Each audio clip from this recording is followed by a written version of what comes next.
We didn't have enough time today to finish off the transmission mount, but we'll do some tabs here and then a crossbar that will tie into this transmission mount.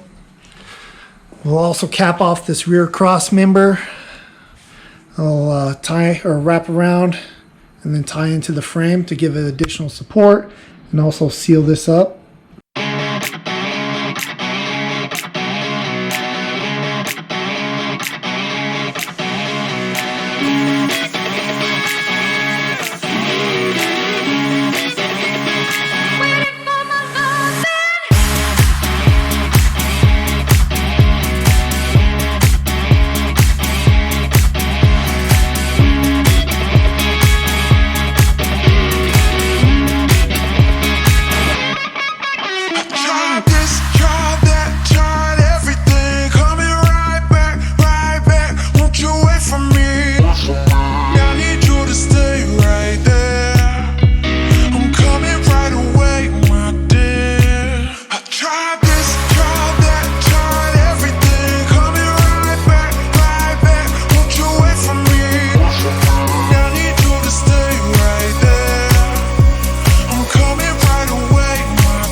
This Langmuir Crossfire CNC plasma table with the Everlast plasma is making me look pretty good.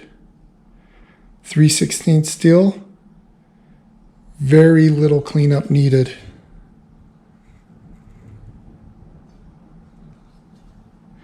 Decided to change things up a little bit. This is going to be the new transmission cross member, but it's also going to tie in the frame braces from side to side. So I'll make some tabs off of each bar to bolt this in place. Should give it a little more support than just a couple tabs and a cross tube. These are some tabs I designed and cut out. These will mount on the frame braces and allow a spot for the transmission cross member to bolt up to. So I'm going to weld some stainless steel nuts to the bottom of them.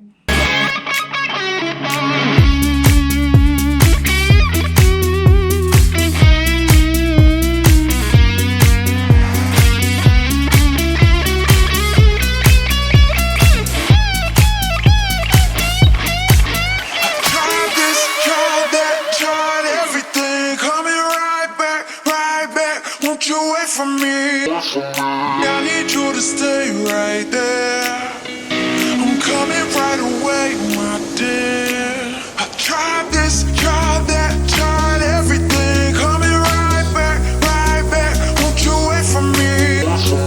I need you to stay right there.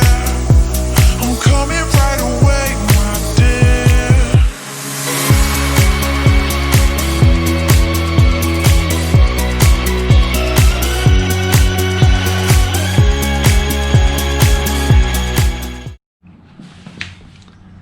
Now that the tabs are tacked in place, I'm going to mark the location of the mounting bolts. That way I can remove the cross member, drill out the holes, bolt it in place, then finish weld the tabs. I have the transmission mount bolted in place and I'm pretty happy with the way it turned out. I'm going to go ahead and finish weld the tabs, and then once that's done, then I'll be able to finish welding off the frame braces.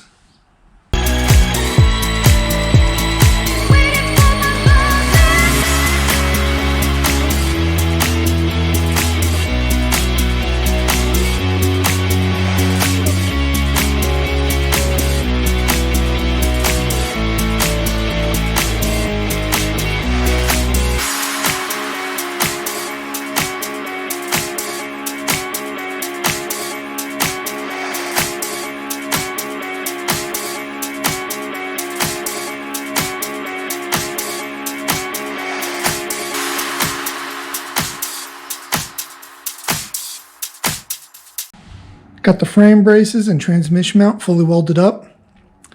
Now I'm going to start working on the rear end. Using a rear end out of a Chevy 1-ton. It's known as a 14 bolt. They are super strong. They are cheap.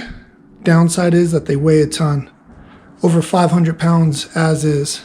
I'm going to go ahead and strip it down, get it ready and prepped because we're going to end up narrowing it about a foot.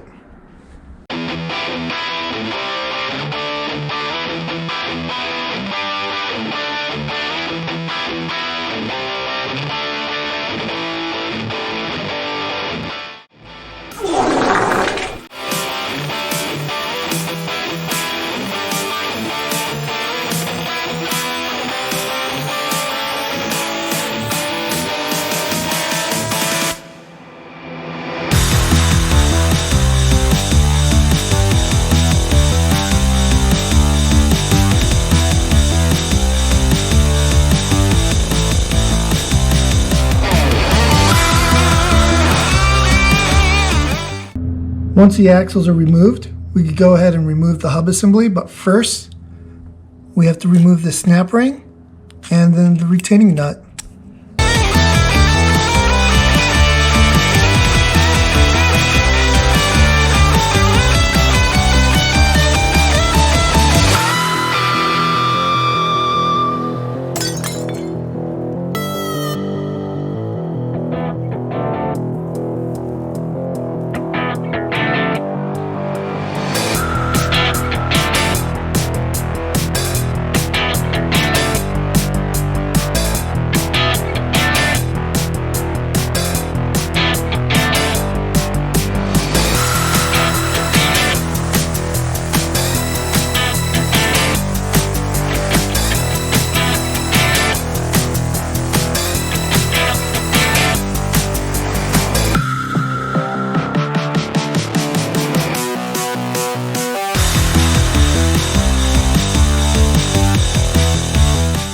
Once the drum and hub is removed, we could go ahead and remove these 4 mounting bolts to remove the backing plate.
Got this axle all cleaned up. Next video, we'll come back in with the plasma. We'll cut off these brackets, and then I'll show you the process of how I go about narrowing this rear end. But till next time, thanks for watching. We'll see you again.